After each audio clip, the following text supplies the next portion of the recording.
Hi,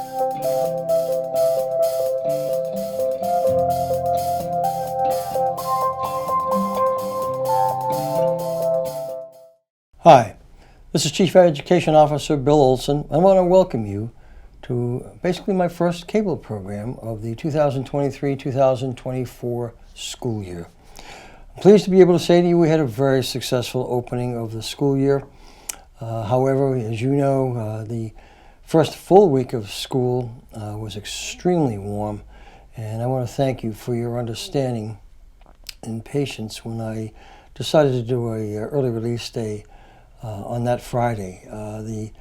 The amount of heat and residual heat had been building up in the schools over a several-day period, and it was becoming progressively more uncomfortable for the staff and students. So thank you for your patience once again and your understanding. I think it was in the best interest of our students and the best interest of our staff.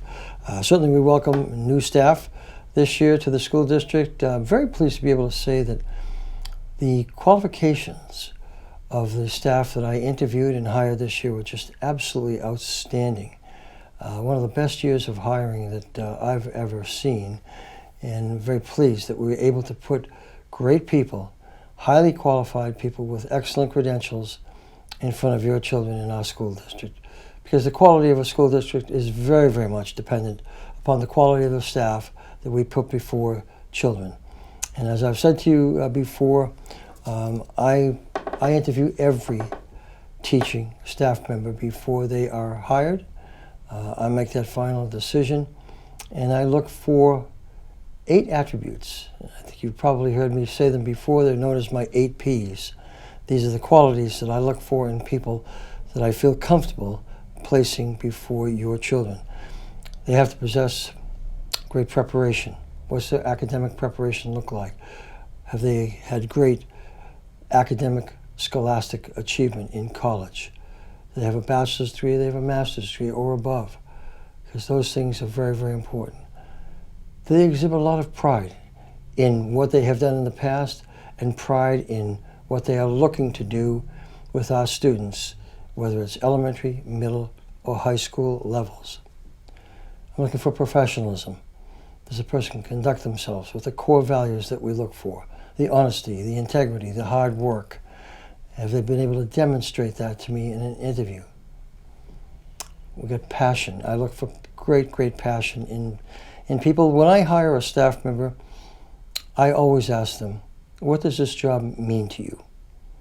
Because I want to understand truly what a teaching job will mean to them.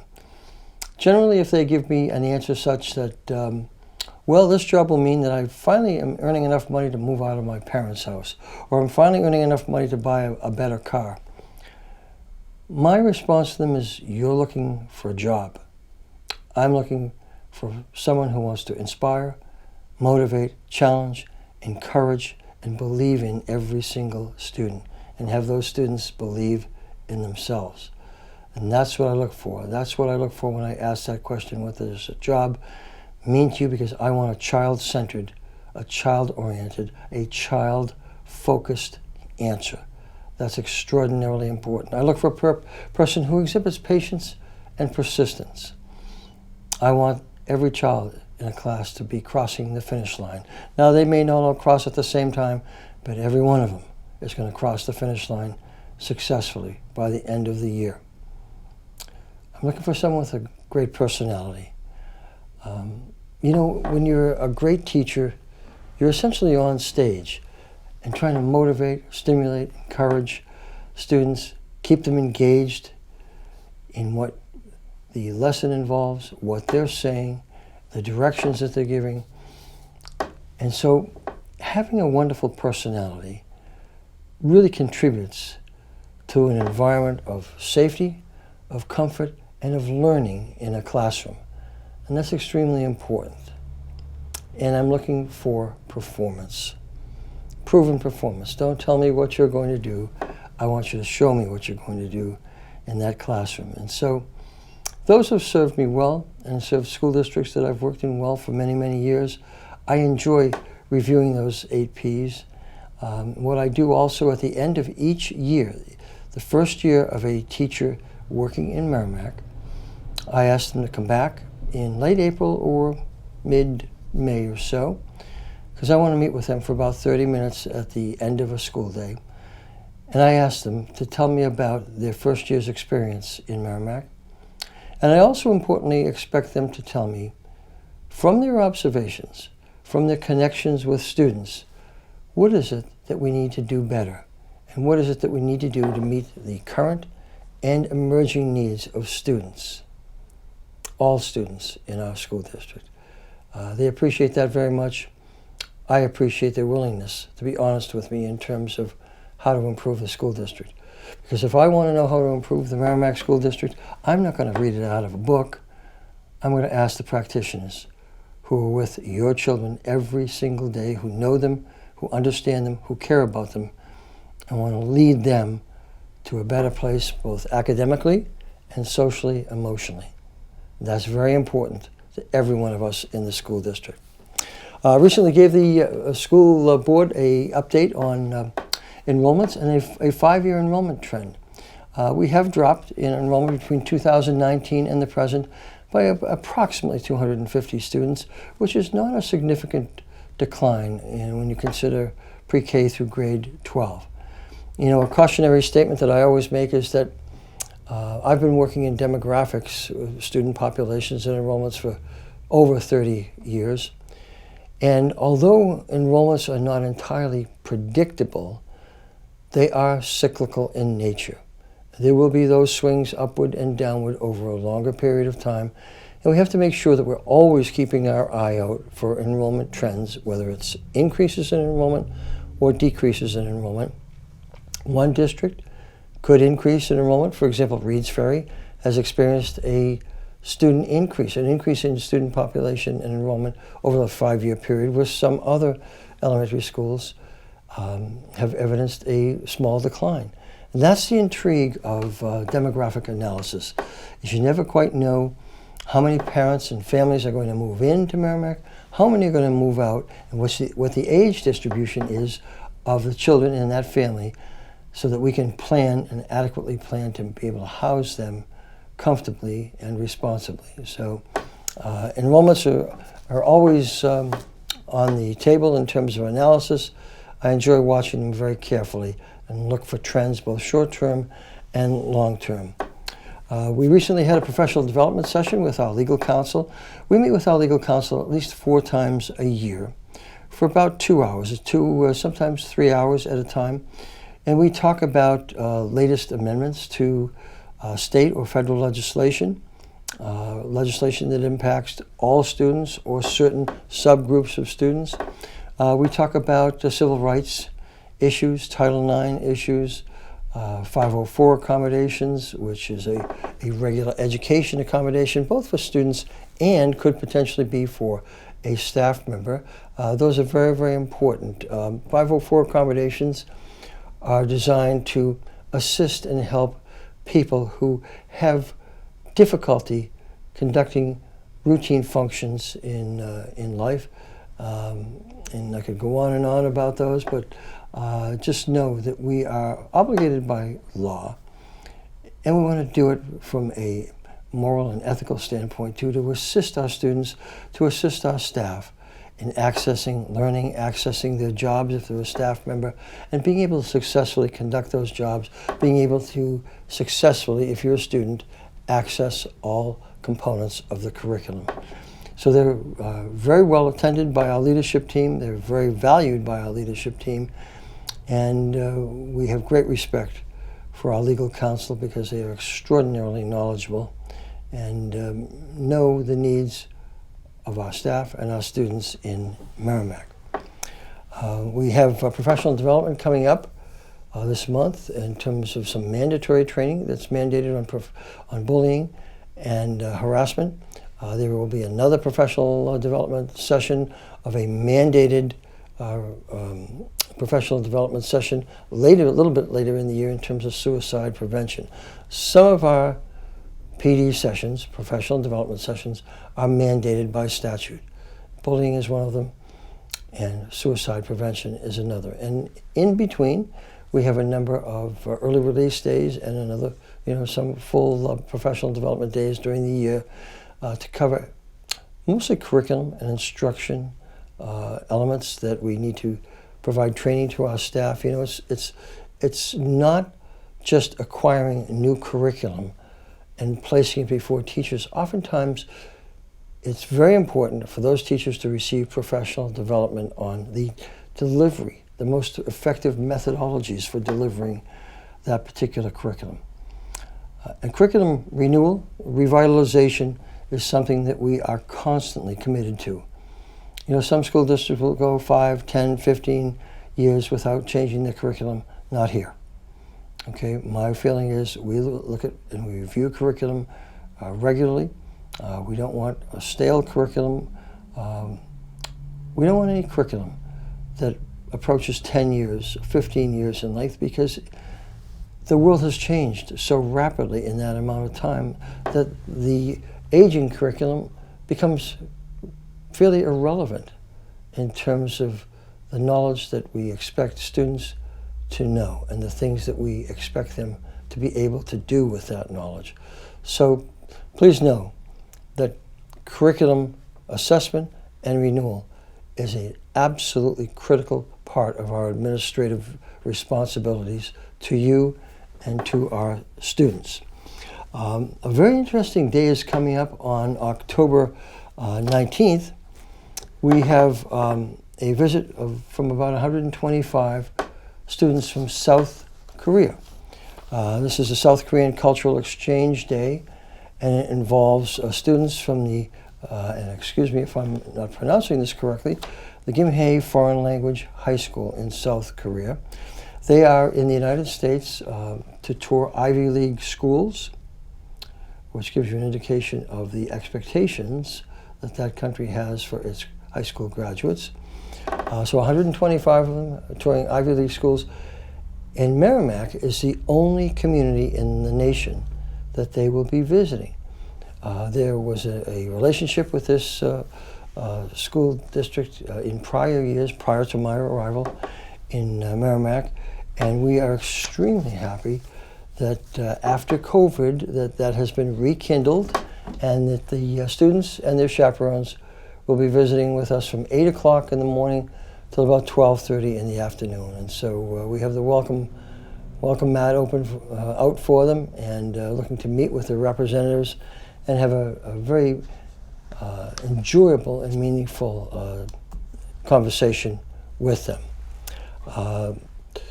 We are looking at how we conduct most effectively school safety training in all schools. We had a meeting just this morning to talk about schedules of school safety training and how important it is. School safety begins on day one of any school year.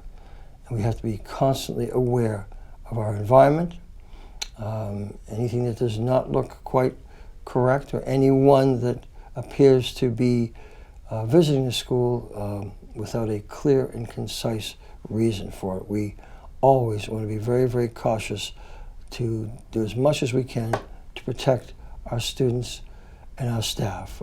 This morning I reviewed with our leadership team the responsibilities of a district-wide crisis response team.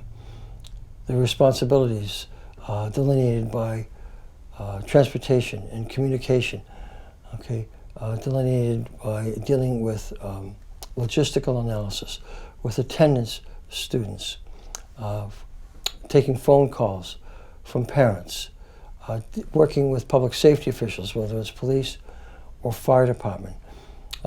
We've assigned a group of staff members, of leadership team members, our administrators, to post-incident considerations. Some of these tasks that I delineated to the leadership team this morning, I learned from the dispatcher from Newtown, Connecticut, who was the dispatcher at the time of the very, very unfortunate Sandy Hook Elementary School tragedy a number of years ago, where about 26 children lost their lives, plus several staff members. I was in a meeting with about 6 other superintendents in Massachusetts at the time, and we met with the dispatcher to learn about some of the challenges, what went right, what didn't go so right in terms of dealing with that emergency in Newtown. Our school district can never be fully prepared. We can have the most elaborate safety and security procedures, but still we can never guarantee with 100% certainty the safety of everyone. But we certainly try, and we will never stop trying in terms of working with our police department, our fire department, the New Hampshire Department of Homeland Security, and all of our staff to make sure that we provide as safe a conditions as we possibly can. Tomorrow I will be meeting with a gentleman from the New Hampshire School Boards Association, Mark Dolan, and Mark will be working with our school district in developing a 3-year strategic plan. This is always an interesting process. I've been through this previously in terms of a strategic plan. Many years ago, we used to plan for a 10-year strategic plan. Well, after about 5 or 6 years of significant change, basically brought out by the application of technology in the private sector and to the acquisition of greater knowledge as a result of the use of technology, that 10-year time frame reduced to 5-year, and then 5-year to 3-year. And so we're going to be planning a strategic plan for the next 3 years. We're going to start that shortly. I'll be meeting with Mark Dolan tomorrow to talk about the process, the timeline, the membership of the committee. We'd like to have a broad-based committee that represents the school system, the community, and the business community also. Our strategic plan will be developing goals and objectives, specific goals and objectives, that we hope to accomplish in a 3-year period in teaching and learning, in school finance and resources used to support what we do in the Merrimack School District. We'll talk about technology and the technology infrastructure. We'll talk about facilities and operations, making sure that students and staff have safe, clean facilities to teach and learn in. We'll talk about human resources and building culture, and all good things or not so good things in any organization, whether it's private sector or public sector, begin with the culture of that organization. Do we have a trusting, respectful, supportive, motivated, encouraging, culture that we provide support to each other, we collaborate with each other to grow together, to make this a greater experience for students, all in the name of student growth and development in a variety of areas. We'll also work in the areas of student and staff wellness and school security, and we'll talk about, in our strategic plan, capital improvements, which are extraordinarily important to make sure that we keep our facilities as current, as relevant, as appropriate for students in terms of learning spaces, the comfort of the learning environment, the safety of the learning environment, all very important. And the importance of capital improvements is that whenever a school is built, because I've built with others many schools over the last 30 to 40 years, mostly in Massachusetts, but people think that, well, when a new school opens, it's okay for the next 20 years that we have to do relatively little to it, but that is not the case, because everything relies on wear and everything is predicated upon the degree of wear and tear in equipment throughout the school that's newly built, and things do break, and we do need to replace on a regular replacement cycle. We take a look at both preventive and corrective maintenance when we budget in our budget, and we look for what is it that we need to do, exterior and interior, for capital improvements to make the experience of our staff and our students as pleasant and as encouraging in terms of an educational perspective as possible. So we look forward to that entire process. We think it's going to be a very good one. And we will keep you informed. We'll keep the school board informed of our progress. Lastly, I'd like to tell you that we are starting the fiscal 25 budget process. And I know that we are only into the second or third week of the school year for the 23-24 school year, but we're already looking at our budget needs, which are predicated upon what we observe both quantitatively and qualitatively from our students, okay? And what our statutory requirements are that require us to budget certain amounts of money in various accounts throughout our budget. Our budget managers are reviewing their existing budget right now and will be over the next couple of weeks, and we'll be submitting sort of a first draft, a first pass at budget appropriation requests for the 24-25 school year. We will then, as a school district central administrative team, meet with the principals individually in their buildings during an afternoon meeting session, a budget meeting session with each respective principal individually. And that same afternoon, we will meet on a voluntary basis with the staff of that building. Because if I want to know how to improve a school district, I'm going to ask the staff who are with our children day in and day out and understand what their needs are. Much more relevant, much more important than trying to read how to improve a school district out of a book. That I will never do. I will always encourage everyone in the school district, let's talk it through. Let's collaborate. Let's share thoughts and ideas. Let's analyze data. What does the quantitative data tell us in terms of assessment results of a variety of natures? And also, what is the qualitative? What are the observations of the staff who are with the children day in and day out and understand them? And so we want to hear from our staff. We want to hear from our administrators, not only our professional staff, but our support staff, because everyone matters, everyone counts, and I respect everyone's opinion. So we'll be meeting with each individual principal, and we'll be meeting with their respective staffs in their schools. Then we will meet with all of the elementary principals together, and then the middle school and the high school. I'd like to meet with all of the elementary principals together because consistency is very important. I want the access to the curriculum, I want the experience of students to be as consistent and as equitable as possible across all of our schools in the district.